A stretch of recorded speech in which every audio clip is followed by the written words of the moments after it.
Hello, Spring here. Just thought I'd do a quick overview of my Steinberger Spirit bass. Headless bass, Mr. Steinberger, Ned, in the 80s I think. It was a designer, cabinet maker, decided somehow to design and make some guitars and basses, and not being a musician, he totally rethought the whole process. He wondered why we had a headstock on all our instruments, which makes them neck heavy. So he set about designing this, well, not this specific, this is a third generation licensed, built by Gibson, copy type thing. Anyway, the basis of it, there's no headstock. Your strings have got balls on both ends. So this end latches into those little slots. This end, there's some little trolleys in here. As you undo these knurled tuners, these come forward, you slot the string into there, and as you do it up again, it pulls it back into place. And that's your tuning, this here. And it stays in tune remarkably well. A lot of that is to do with the fact that this neck is massive. The thickness, it's like a Fender Precision type neck, really fat. Now originally he made these out of a composite material, not sure what it was, but the neck, everything was all composite. When he got fed up with it, he sold off the design and the blueprints to whoever, and everyone else in the world started copying them.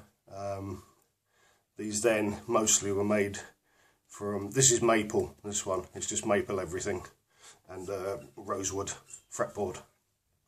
I had a Honor B2 or B2A, it had active electronics, but it was the same thing, and it was basically licensed to Honor to build the exact same spec but in wood, and it was a really good bass. It was great.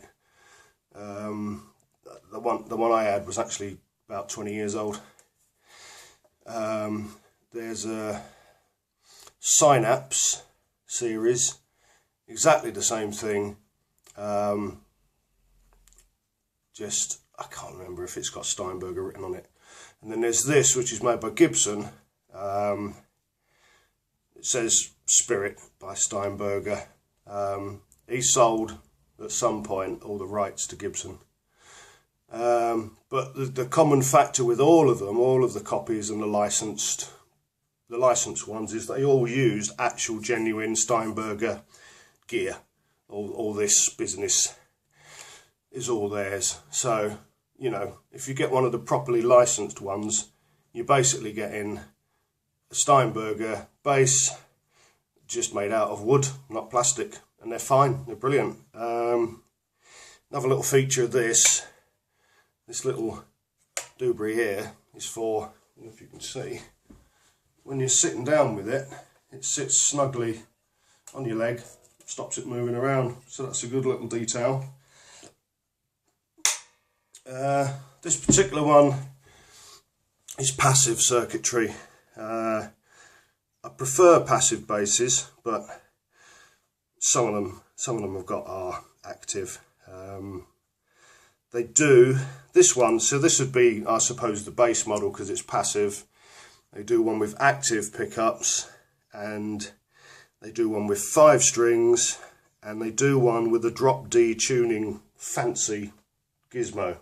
It's pretty clever. It's like a button here. It drops it straight into D, D8, D. just going to pause. Okay, back, someone at the door. Now, as far as controls go, we've got, as far as I can remember, I really should have plugged it in for this, 2 volumes, 1 tone. If that's wrong, I'll be doing another video where I plug it in and give you an idea of what the sound is. That's about it really.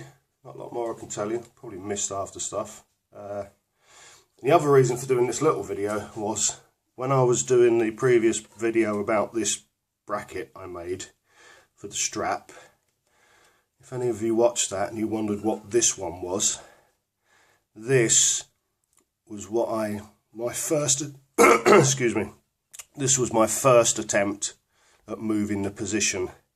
I did this on my old Honor B2A, and it gave me about an inch more movement in the right direction, but it just wasn't enough, hence this makeshift piece. So ignore that one. It doesn't normally come with that strap button there. It's normally there in the middle, and there are two strap buttons on the end. And my thinking, I could be wrong, and I've got it on my strap. I'll just grab the strap actually.